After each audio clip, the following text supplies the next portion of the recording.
नमस्कार। India debate में आप सबका स्वागत है। मैं हूं आशुतोष। दोस्तों, आज एक ऐसे विषय पर आपसे बातचीत कर रहा हूं जो देश के लिए और पूरी दुनिया के लिए बेहद महत्वपूर्ण है। राष्ट्रीय स्वयंसेवक संघ 2025 में राष्ट्रीय स्वयंसेवक संघ अपना 100वां सालगिरह मनाएगा। 100 वर्ष पूरे हो जाएंगे। 1925 में राष्ट्रीय स्वयंसेवक संघ की स्थापना हुई और 2025 में यह संस्था, यह संगठन 100 वर्ष पूरा करेगा। इस 100 वर्ष की यात्रा के ऊपर चर्चा करने के बजाय आज इस बात पर मैं बात करूंगा कि संघ आखिर चाहता क्या है,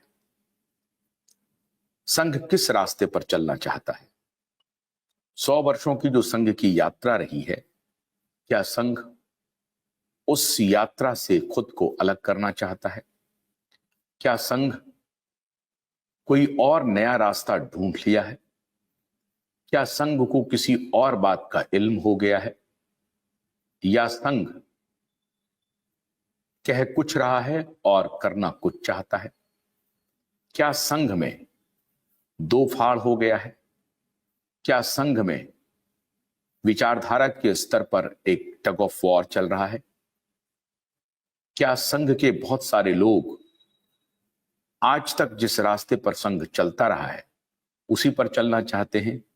क्या संघ में कुछ लोग रास्ता बदलना चाहते हैं? अगर संघ के कुछ लोग रास्ता बदलना चाहते हैं तो फिर इसी संघ ने 2009 में पूर्व गृह मंत्री, पूर्व उप प्रधानमंत्री एल.के. आडवाणी के साथ ऐसा क्यों किया? अगर आज एल.के. आडवाणी के ही रास्ते पर संघ चलना चाह रहे हैं, आज 11-12 वर्षों के बाद, 15 वर्षों के बाद, तो संघ ने फिर एल.के. आडवाणी के साथ ऐसा क्यों किया? मैं बात कर रहा हूं, कुछ दिन पहले पुणे में संघ प्रमुख मोहन भागवत ने एक कार्यक्रम में अद्भुत बयान दिया। वैसे तो संघ प्रमुख लगातार कुछ ऐसे बयान दे जाते हैं जो सुनने में और देखने में तो लगता है बिल्कुल सही है, लेकिन शायद वो इसकी कल्पना नहीं कर पाते कि उनके इस बयान का क्या मतलब निकाला जाएगा।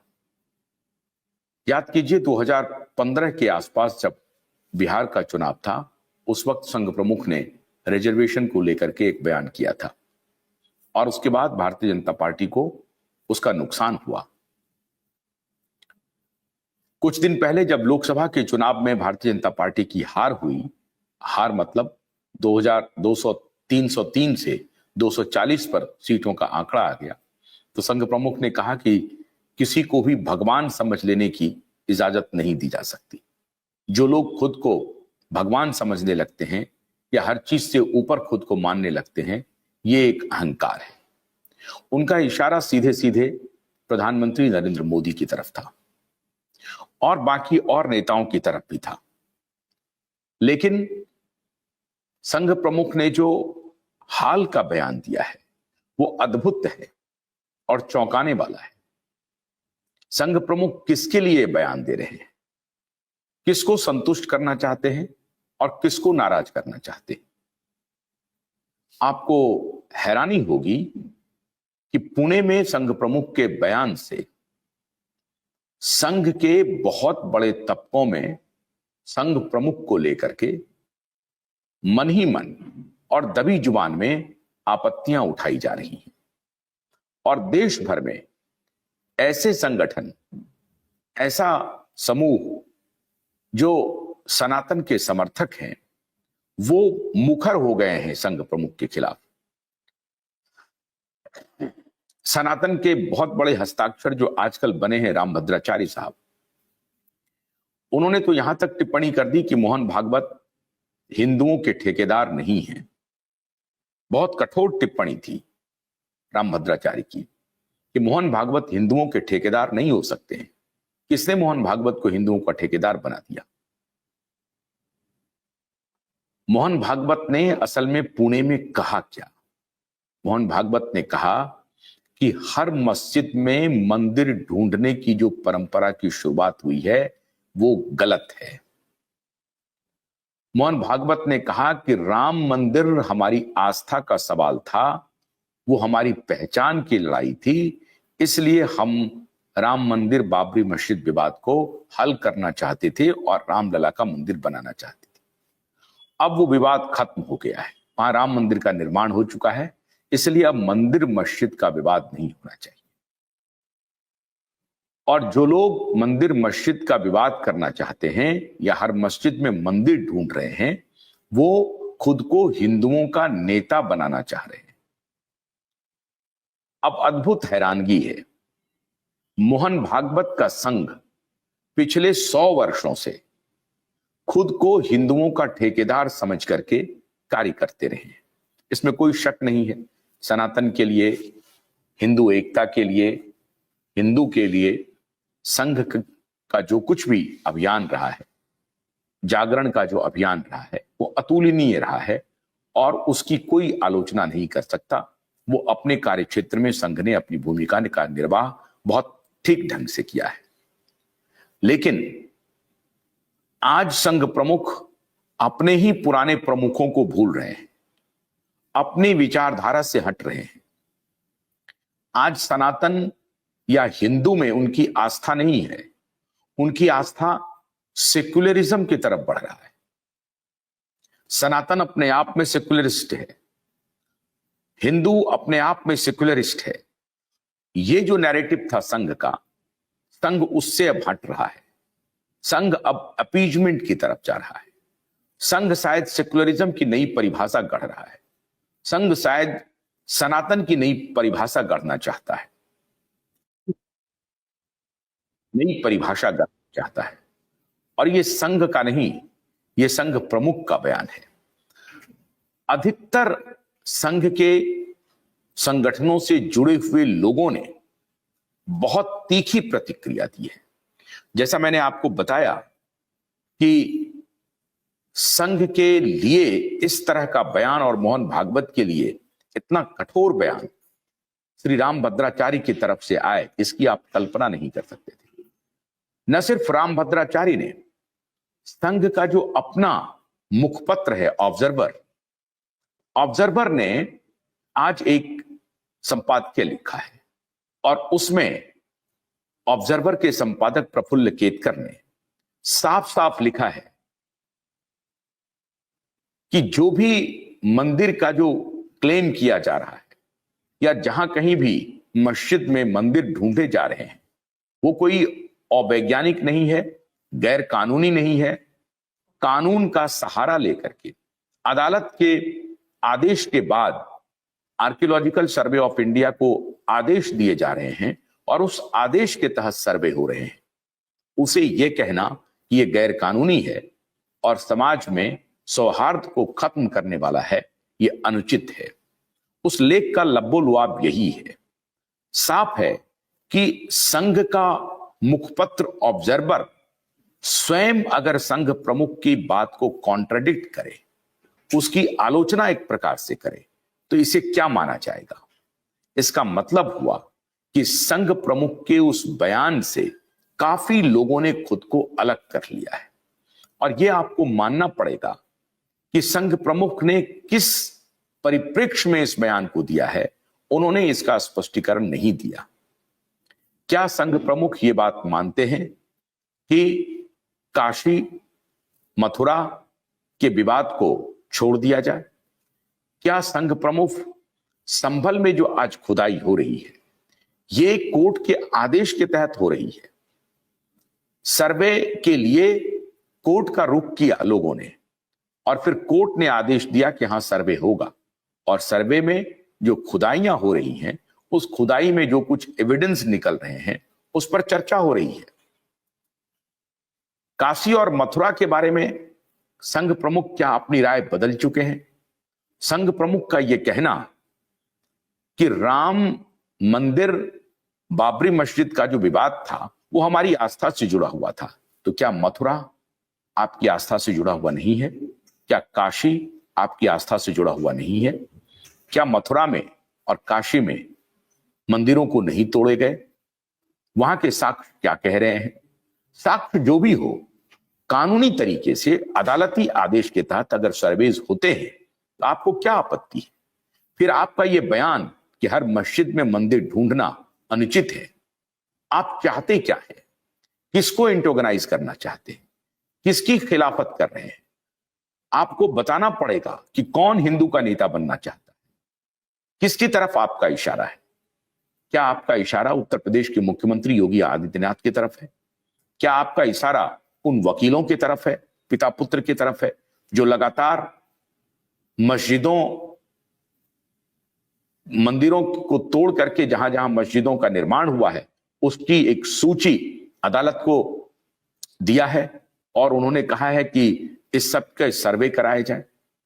अभी तक जो संघ सीताराम गोयल को उद्धृत करते हुए थकते नहीं थे, सीताराम गोयल के बारे में बताते रहते थे कि सीताराम गोयल एक ऐसे इतिहासकार हैं जिन्होंने 40,000 मंदिरों को तोड़े जाने की पुष्टि की है और उसके लिए लगातार काम करते रहे हैं। आरसी मजूमदार, उन्होंने क्या कहा? आप अपने ही हिस्टोरियंस को जरा पढ़ें। आजकल विक्रम संपत क्या कह रहे हैं? जो ऐतिहासिक साक्ष्य हैं, ऐतिहासिक तथ्य हैं, उसके आधार पर बात की जा रही है। अब सवाल है कि अगर मस्जिद में मंदिर ढूंढ रहा है कोई और साक्ष्य उसको प्रमाणित कर रहा है कि हाँ मस्जिद मंदिर तोड़ करके बनी थी, तो इसमें सौहार्द क्यों भंग होगा भाई? जो साक्ष्य है, इसलिए इसमें किस मुस्लिम को क्या आपत्ति होगी? अगर मुस्लिम भाई कहते हैं कि हाँ वहां मंदिर को तोड़ करके मस्जिद बनी है और ये साक्ष्य कहता है, तो क्या आपत्ति हो सकती है? आप कौन सा नैरेटिव गढ़ना चाहते हैं? आप क्या उसी रास्ते पर जा रहे हैं जिस रास्ते पर पंडित नेहरू चले थे, जिस रास्ते पर चल करके प्लेसेस ऑफ वर्शिप एक्ट को अनुमोदन किया गया, उसको एग्जिस्टेंस में लाया गया? क्या आप उसी रास्ते पर चल रहे हैं? ये अपीजमेंट का रास्ता है।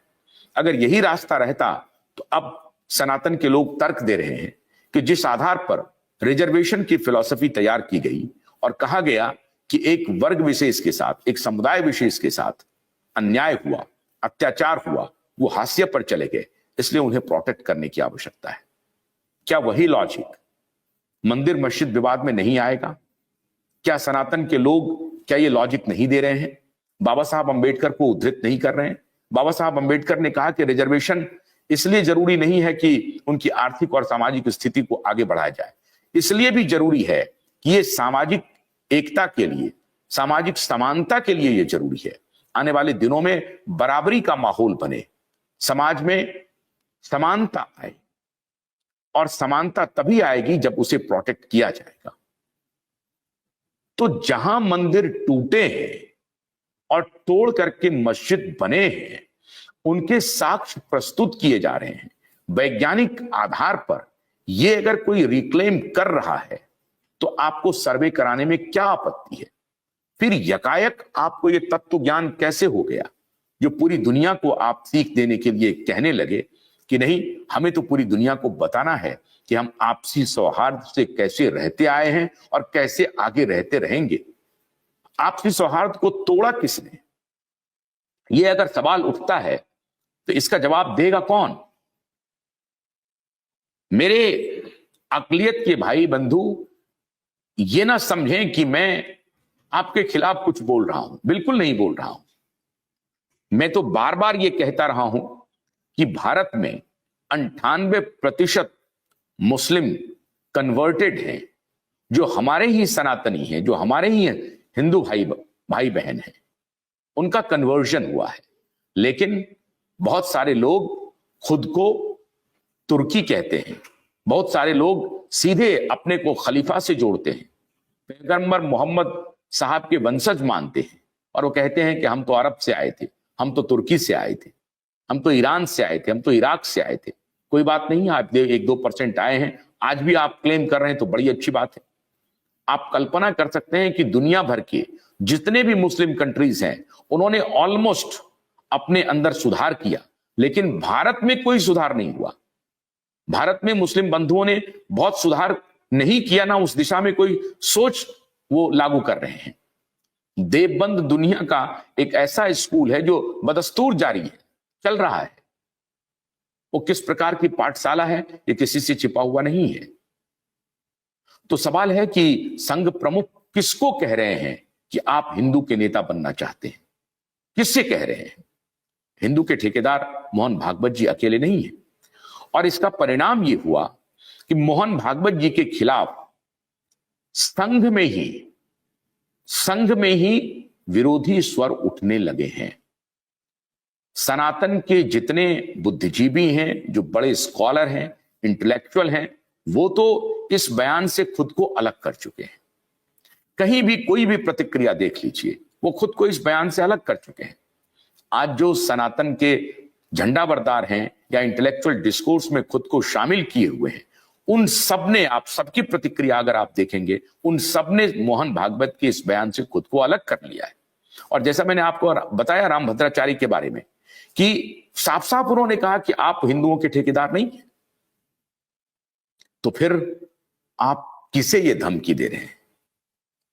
अपने उस नेता को धमकी दे रहे हैं जिसकी सवारी आज तक आप कर रहे हैं, जिसकी सवारी आज तक आप कर रहे हैं।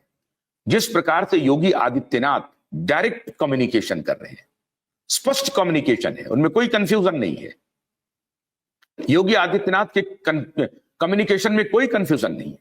उन्होंने कहा कि हमारे यहां मुस्लिम भाई बहनों को डरने की कोई आवश्यकता नहीं है। हम तो उनके खिलाफ हैं जो मुसलमान के नाम पर खुद को प्रोटेक्टेड फील करवाना चाहते हैं कि हम अकलियत में हैं, हम माइनॉरिटीज में हैं, इसलिए आप हमें प्रोटेक्ट कीजिए। और इस आधार पर वो समाज को बरगला रहे हैं। योगी आदित्यनाथ ने कहा कि हमारी योजना में कहीं कोई डिस्क्रिमिनेशन नहीं है।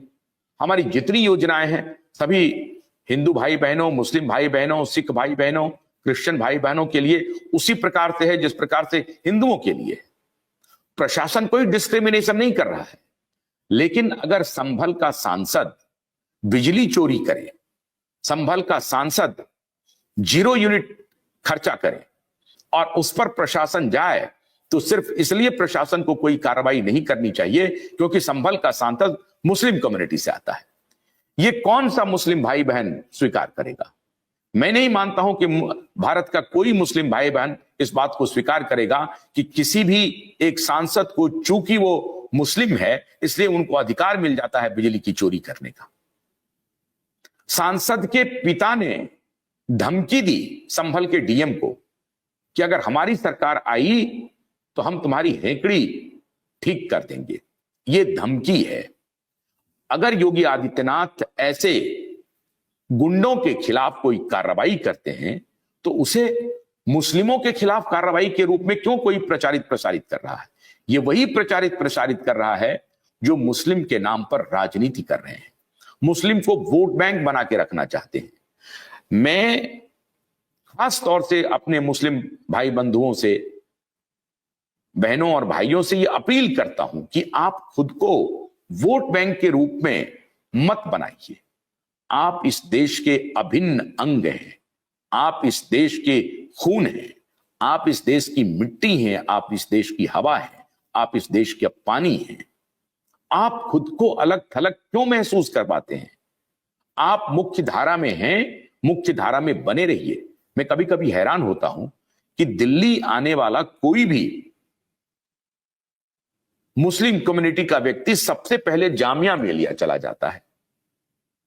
ठीक है, एक आकर्षण होता है अपने समुदाय के प्रति, लेकिन वही घर ढूंढे, वही रहें, वही एक घेटो बना करके रहें। ये कब तक चलेगा? ये नहीं चलना चाहिए। जहां रहते हैं आप घेटो बना करके रहते हैं। ये एक इनसिक्योरिटी का भाव है। ये क्यों आपके मन में ये भाव है? आपने कहीं देखा है कि हिंदू बहुल आबादी में आपका घर हो और आपके खिलाफ कोई काम हुआ हो? ना के बराबर है, ना के बराबर है। लेकिन यह बात आपको मानना पड़ेगा कि आपके इलाके में अगर दूसरी कम्युनिटी के लोग हैं तो उनको घर छोड़ना पड़ गया है। अब ये तो सत्य बात है। इस पर अगर मैं आपको कहूं तो आप कहेंगे कि नहीं नहीं, मैं सनातन का पक्ष ले रहा हूं। ये आपको आईना दिखा रहा हूं और ये दर्पण दिखाना बेहद जरूरी है। जो सत्य है वो सत्य है, उसको आपके सामने रखना पड़ेगा। और ऐसे सैकड़ों उदाहरण हैं जहां मुस्लिम बस्तियों में दूसरी कम्युनिटी के लोगों को छोड़ के जाना पड़ गया है। मुस्लिम बस्तियां खुद को बिल्कुल अलग थलग करके मुस्लिम बस्तियों के रूप में ही आइडेंटिफाई करवाना चाहती है। ऐसा क्यों है? क्रिश्चियन बस्तियां तो नहीं है, सिखों की कोई बस्तियां तो नहीं है, जरथुस्ट्रियन की कोई बस्तियां तो नहीं है, पारसी की कोई बस्तियां तो नहीं है। हाँ, हो सकता है कि बहुत बहुत उसकी संख्या 1 2 3 4 हो सकती है एक साथ, लेकिन पारसी पारसियों की बस्ती में रहता हो, सिख सिखों की बस्ती में रहता हो, क्रिश्चियन क्रिश्चियन की बस्ती में रहता हो, ऐसा देखने को नहीं मिला है। यह सिर्फ मुस्लिम कम्युनिटी के साथ ही ऐसा क्यों है? यह गंभीर विषय है और मैं ये विषय आप लोगों के लिए छोड़ रहा हूं। इस पर विमर्श कीजिए, इस पर विचार कीजिए। एक तबका है, एक वर्ग है जो इस विमर्श को लाने नहीं देना चाहता है जानबूझ करके, क्योंकि जब ये विमर्श आएगा सामने तो मुस्लिम भाई बहन हिंदू भाई बहनों के साथ, क्रिश्चियन के साथ, सिखों के साथ मिलकर के विचार करेंगे, विमर्श करेंगे, तो जो परत पड़ी हुई है वो परत खत्म हो जाएगी। अविश्वास का जो परत है वो खत्म हो जाएगी, क्योंकि डायलॉग से, विमर्श से, विचार से अविश्वास का जो माहौल है वो खत्म होता है। और इसीलिए अगर मोहन भागवत आज ये कह रहे हैं कि हमें मिलजुल करके रहना है, वो इन शर्त पे नहीं कि आपने मंदिर तोड़ दिया, मस्जिद बन गया, उसकी चर्चा नहीं हो। चर्चा कीजिए। और मैं तो कह रहा हूं कि मुस्लिम भाई बंधुओं को सबसे पहले आगे आकर के कहना चाहिए कि जहां कहीं भी मंदिर तोड़ा गया है उसको हिंदू भाई बहनों को दे दिया जाए, वहां वो अपनी पूजा अर्चना करें। और मस्जिद जहां आपको बनाना है आप बनाएं, मजे से बनाएं। आपकी पद्धति में, आपके भरोसे में, आपकी आस्था में कोई सवाल नहीं खड़ा कर रहा है। और दुनिया का पहला अलहदा देश है भारत, इस बात को आपको स्वीकार करना पड़ेगा। मुस्लिम देश इसकी इजाजत नहीं दे रहा है। दुनिया के 56 देश किसी को इसकी इजाजत नहीं देता है, लेकिन भारत के लोग हैं जो आपको कहते हैं कि नहीं, आप अपनी आस्था पर बने रहिए, आप 5 टाइम नमाज पढ़ना है, 10 टाइम नमाज पढ़ना है, पढ़िए। ये भारत के लोग कह रहे हैं, भारत के सनातनी कह रहे हैं, आप नहीं कह रहे हैं। दुनिया भर की मुस्लिम देशें ये इजाजत किसी को नहीं दे रही हैं। इक्के दुक्के देश हैं जो इजाजत देते हैं, लेकिन बहुत दबी जुबान में। क्या हुआ आज बांग्लादेश में, क्या हो रहा है पाकिस्तान में? 56 देश मुस्लिम कंट्रीज हैं दुनिया में, इनमें से कोई डेमोक्रेटिक कंट्री नहीं है। यह बात भारत के मुसलमानों को भी स्वीकार करना पड़ेगा। और मैं आपसे दो टूक बात इसलिए कर रहा हूं कि मैं साफगोई के साथ स्पष्टता से आपसे बात करता हूं। मेरे मन में कोई प्रपंच नहीं है, कोई छल नहीं है। मैं स्पष्टता के साथ आपके सामने रख रहा हूं कि ये तो विमर्श आपको करना पड़ेगा। और अगर मोहन भागवत आपको तुष्ट करना चाहते हैं तो ये मान के चलिए मोहन भागवत आपकी भलाई नहीं कर रहे हैं। भलाई इसी में है कि जहां जहां मंदिर तोड़े गए हैं उसके सर्वेज हों और आप बड़ा दिल दिखाएं और कहें कि हां, मंदिर तोड़ा गया है, इसे हम स्वीकार नहीं करेंगे। हिंदू भाई बहन यहां आए, अपनी पूजा करें और आप जहां मर्जी चाहे मस्जिद बनाएं। आप हैरान हो जाएंगे, अभी वक्फ बोर्ड का मामला चल रहा है। पिछले 9-10 वर्षों में वक्फ बोर्ड की जमीनों में 100% का इजाफा हुआ है। एग्जैक्ट आंकड़ा मैं अभी आपको नहीं दे पाऊंगा, लेकिन 9 वर्ष पहले जितने लाख एकड़ जमीनें वक्फ बोर्ड के पास थी उससे लगभग 2 गुना हो गया। क्यों? क्योंकि वक्फ बोर्ड वो एक्ट लाने के पीछे कांग्रेस पार्टी की सोची समझी चाल थी। डिवाइड एंड रूल का था। कांग्रेस बुरी तरह से फंसती जा रही है, कांग्रेस अपने ही जाल में फंसती जा रही है। आप अगर सत्य से विमुख होंगे, सत्य से दूर जाएंगे, तो असत्य आपका पीछा करता रहेगा और एक समय ऐसा आएगा जब आप विशियस सर्किल में फंस जाएंगे। इसीलिए अंग्रेजी में एक कहावत है, कॉलिंग स्पेड ए स्पेड। स्पष्टता से कहिए, जो कुछ भी कहना है साफ साफ कहिए, जो गलत है वो गलत है। अगर सीताराम गोयल 40,000 मंदिरों के तोड़ने का अकाउंट दे रहे हैं तो उसके सर्वे होने चाहिए। इससे सामान्य कार्य प्रणाली पर किसे आपत्ति हो रही है? इससे सामान्य मुस्लिम भाई बहनों का कहां अहित हो रहा है? वो अपने कार्य में लगे हुए हैं। ये पॉलिटिक्स है जो इसको अहित करने में लगा हुआ है। हां, ये बात जरूर है कि इस आधार पर राजनीति नहीं होनी चाहिए और इसीलिए रामभद्राचार्य ने कहा है कि मोहन भागवत हिंदुओं के ठेकेदार नहीं है। ठीक कहा है उन्होंने, मोहन भागवत हिंदुओं के ठेकेदार नहीं हो सकते हैं। मोहन भागवत के ऊपर तो सैकड़ों सवाल उठाए जा सकते हैं। मुकेश अंबानी के वो गेस्ट बन के जाते हैं। मोहन भागवत ने आज तक दिशा और सुशांत के मामले पर कुछ भी नहीं कहा। इतना बड़ा अन्याय चल रहा है और उसी महाराष्ट्र में हुआ, उसी महाराष्ट्र में उनका कैंप है। आज तक मोहन भागवत ने कुछ नहीं कहा और मैं हैरान हूं, पूरे कोविड के दौरान जो संघ की भूमिका रही वो भी संदेहास्पद रही है, संदेहास्पद रही है। मैं बहुत सारे ऐसे बड़े संघ के लोगों को जानता हूं जिन्होंने पूरा प्रचार प्रसार किया। उस वक्त उनका कोई क्रिटिकल थिंकिंग काम नहीं कर रहा था बूटी के प्रचार प्रसार के लिए। तो संघ कोई सैक्रोसैंक्ट संस्था है ऐसा नहीं है। और मोहन भागवत खुद ये जो उदात्त हृदय आज मोहन भागवत दिखा रहे हैं, यही लाइन उनको पहले से लेना चाहिए था। तो जब नेहरू ये लाइन ले रहे हैं, उनकी पार्टी ये लाइन ले रही है, तो आपको क्या आपत्ति है? फिर कांग्रेस से क्या आपत्ति है? क्या आपत्ति है?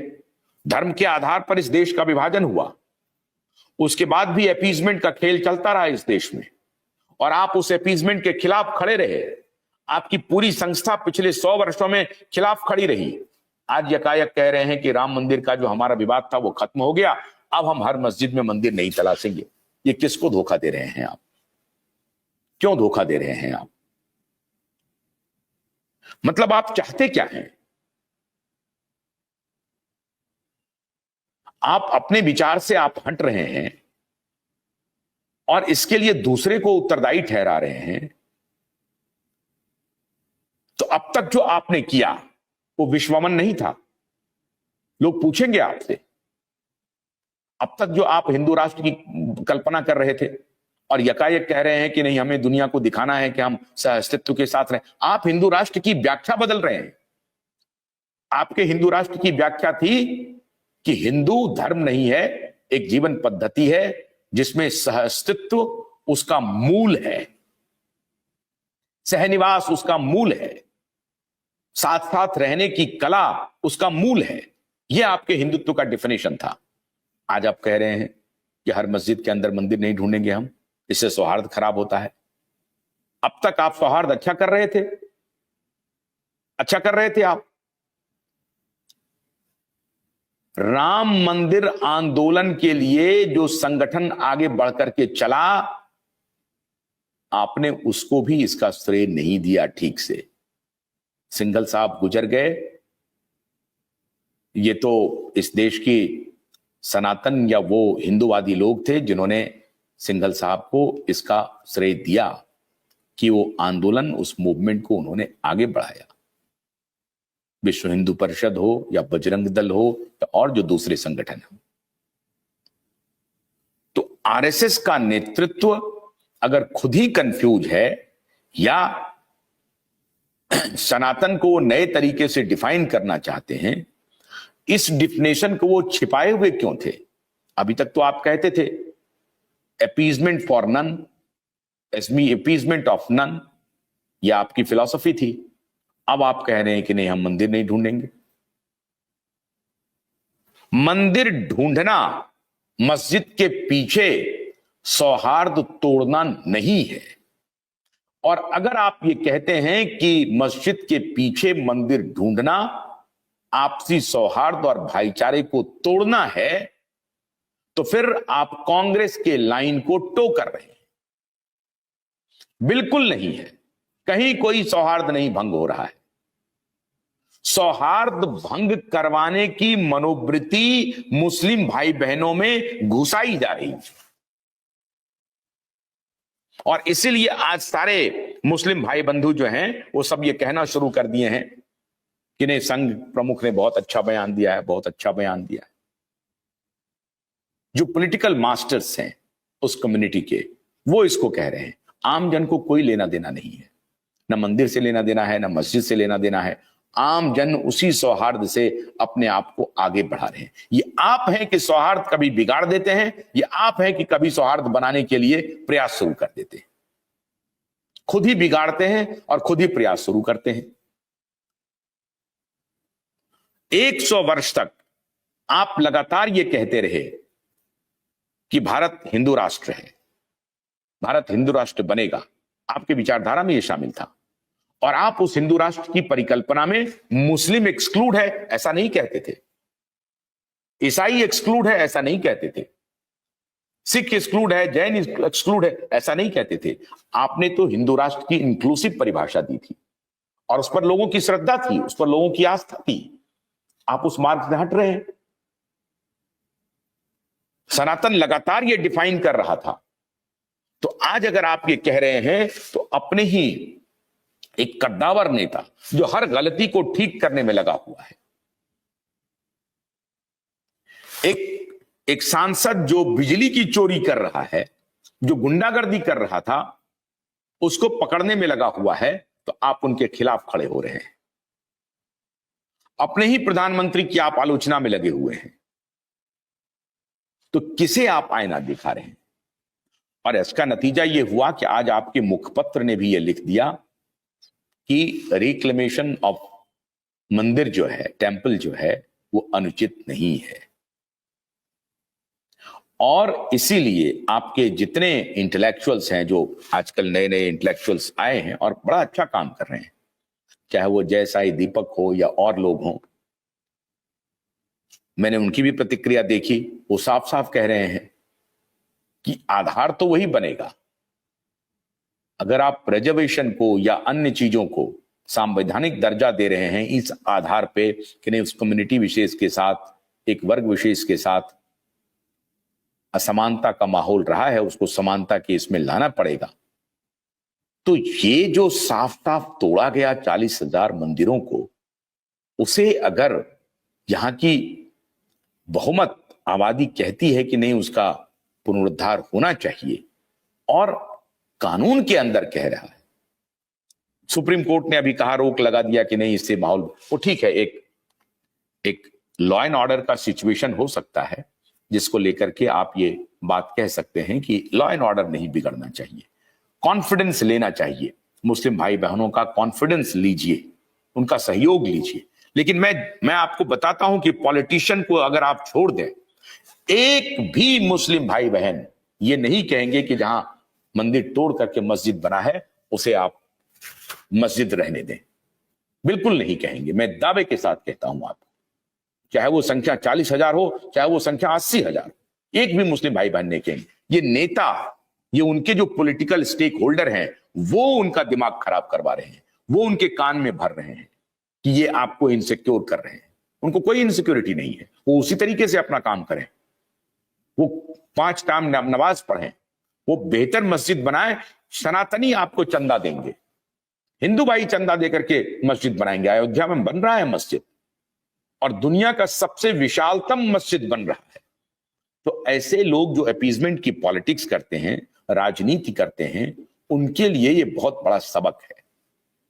और कृपा करके संघ प्रमुख मोहन भागवत जी अपने रास्ते को स्पष्ट कीजिए, अपने विचार को स्पष्ट कीजिए। ये कहना कि आप हर मस्जिद के अंदर मंदिर ढूंढना स्वीकार्य नहीं है, आप होते कौन है ये कहने वाले? आप कौन होते हैं? आप कानून से बड़े हैं? कौन है आप? ठीक है, आपकी संस्था बहुत विशाल है, बड़ी है, लेकिन क्या आपने अपने ही संस्था के लोगों से रायशुमारी की नहीं की। आपकी संस्था के 99% लोग आपके खिलाफ खड़े हैं इस मुद्दे पर, मैं दावे के साथ कह सकता हूं। वरना आप बात कीजिए लोगों से कि किस प्रकार का आपने बयान दिया, तो आपके मन में कभी कभी एक उदात्त छवि आ जाती है और बिना उसका पॉलिटिकल इंप्लीकेशन जाने हुए आप एक बयान दे देते हैं। बिहार चुनाव के पहले जैसे रिजर्वेशन को लेकर के दिया था। तो संघ प्रमुख स्वयंभू हिंदू के ठेकेदार नहीं हो सकते, और यह बात संघ के ही लोग कह रहे हैं कि उन्होंने बहुत गलत बयान दिया है। पहली बार इस देश में सनातन अपने भाव को पहचान रहा है, और यह एक दिन में नहीं हुआ है। आज बहुत सारे बुद्धिजीवी खड़े हुए, बहुत सारे लेखक खड़े हुए, बहुत सारे इतिहासकार खड़े हुए, जो साक्ष्यों के आधार पर, वैज्ञानिक आधार पर तथ्यों को सामने रख रहे हैं, तो माहौल बिगाड़ रहे हैं।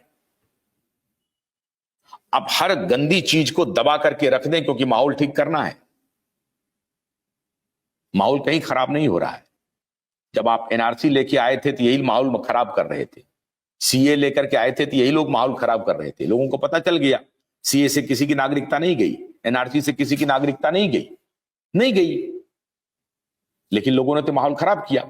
लेकिन आप माहौल खराब करने के डर से आप एनआरसी और सीए नहीं लाएंगे। माहौल खराब करने के डर से आप 370 और 35 से एबॉलिश नहीं करेंगे। ये लोग तो माहौल खराब कर रहे थे। महबूबा मुफ्ती कह रही थी कि खून की नदियां बह जाएंगी, तिरंगा कोई उठाने वाला नहीं मिलेगा जम्मू कश्मीर में। ये धमकी थी महबूबा मुफ्ती की। और ये फारूक अब्दुल्ला और उसका बेटा, ये दोनों क्या बयान दे रहे थे आपको मालूम है? उमर अब्दुल्ला कि नाम लेवा नहीं रहेगा कोई भारत का जम्मू कश्मीर में। आज क्या हुआ? ठीक है, अभी भी वहां पर स्थिति ठीक नहीं हुई है, लेकिन भारत सरकार उस दिशा में काम कर रही है। तो माहौल खराब होने के डर से आप कोई ऐसा बयान दे दें जो सनातन विरोधी हो, जो हिंदू विरोधी हो, ये कोई हिंदू, कोई सनातन स्वीकार नहीं करेगा। और आपको खुद इस बात का एहसास हो रहा होगा कि आपके संघ के ही लोग आपके इस बयान पर आपका साथ नहीं दे रहे हैं। तो संघ प्रमुख जी, मैं आपसे अनुरोध करूंगा कि आप किस रास्ते पर चलना चाहते हैं, इसे स्पष्ट कर दें। किसी एक नेता विशेष को या वो लोग जो सनातन के लिए काम कर रहे हैं उन्हें इंट्रोगनाइज करना, उन्हें ये कहना कि नहीं ये तो हिंदू नेता बनना चाहते हैं, तो आप हिंदू नेता के ठेकेदार बिल्कुल नहीं है। बड़ी विनम्रता के साथ ये कहना चाहूंगा, आप हिंदू या सनातन के आप अकेले ठेकेदार नहीं है। मंदिर ढूंढना न्यायिक तरीके से, कानूनी तरीके से सर्वे करके, इसमें कोई बुराई नहीं है और इसमें कहीं कोई माहौल खराब नहीं हो रहा है। सनातन अपने मार्ग पर चलेगा। आप खुद कहते हैं कि जब सनातन ठीक रहेगा तो दुनिया भी ठीक रहेगा, एक तरफ तो आप ये कहते हैं। तो हिंदू भाई बहनों से आप डायरेक्ट कम्युनिकेशन करिए, उन्हें बताइए कि मंदिर ढूंढना आपकी मस्जिद की खिलाफत नहीं है, आप मस्जिद बनाइए दूसरी जगह, लेकिन मंदिर तोड़ करके जहां जहां मस्जिदें बनी हैं वो ठीक नहीं है, वो चलना नहीं चाहिए। कि नहीं, जो जो टूट गया उसको रहने दीजिए, ये असत्य है, ये गलत है। मंदिर तोड़ना एक बहुत विशेष अभियान का हिस्सा था और बार बार वो गजनी, तैमूर और बाबर, औरंगजेब की याद दिलाता रहता है। मैं हैरान हूं कि आपकी सरकार है, औरंगजेब रोड आज भी है, हुमायूं रोड आज भी है, अकबर रोड आज भी है, लेकिन गुर्जर सम्राट के नाम पर एक दुके अब कहीं मिल जाएंगे, पाल परिहार के नाम पर नहीं मिलेगा, चोला राजवंश के नाम पर कहीं नहीं मिलेगा, विष्णुगुप्त के नाम पर कहीं नहीं मिलेगा, राजा हर्षवर्धन के नाम पर कहीं नहीं मिलेगा। तो यह भी आपको विचार करना पड़ेगा। इसलिए ये नैरेटिव अगर कोई लाता है तो वो मुस्लिम के खिलाफ है, ये मानना अनुचित है। मैंने बार बार ये राइडर दिया है कि मुस्लिम भाई बहनों को स्पष्टता के साथ डिस्कोर्स में, डायलॉग में शामिल होना चाहिए। इस बाबा का दिमाग अब बुढ़ापे में काम नहीं कर रहा है, बस इतनी बात है। लोकेश श्री गौर बिल्कुल ठीक कह रहे हैं। दिनेश पाटिल कह रहे हैं राजीव दीक्षित जी होते तो आज भारत में बहुत कुछ बदल जाता। मैं आपकी बात से सहमत हूं। मैं खुद पटेल हूं, लेकिन अपनी राष्ट्रपति के लिए मुझे गर्व है। हम वसुदेव कुटुंब के विश्वास करते हैं। बिल्कुल ठीक है दिनेश पाटिल साहब। अयोध्या में बड़ी जाती है आनंदीबेन पटेल को इजाजत मिलती है, मगर आदिवासी राष्ट्रपति को राम मंदिर जीर्णोद्धार का बुलाया नहीं जाता। बिल्कुल ये सवाल है, ये बहुत महत्वपूर्ण सवाल है दिनेश जी। मैं आपकी बात से सहमत हूं कि क्यों नहीं बुलाया गया राष्ट्रपति महोदया को, क्यों नहीं बुलाया गया? वो तो सबसे आदी हैं और आप बीच में अंदर में जाकर के पूजा अर्चना कर रहे थे। तो राजनीति आप कर रहे हैं मोहन भागवत जी, राजनीति कोई और नहीं कर रहा है। बिल्कुल ठीक बात है कि राष्ट्रपति महोदया का वहां होना बहुत जरूरी था, बहुत जरूरी था। मैं आपकी बात से सहमत हूं, बिल्कुल मैं आपकी बात से सहमत हूं। सनातन को अगर समझना है, अष्टावक्र गीता की शरण में जाइए, आपको सनातन का मूल भी समझ जाएगा। अब मैं कोशिश कर रहा हूं कि इस डिस्कोर्स को बहुत साफगोई के साथ आपके बीच लेके आऊं। आज बस इतना ही। बहुत बहुत शुक्रिया। नमस्कार।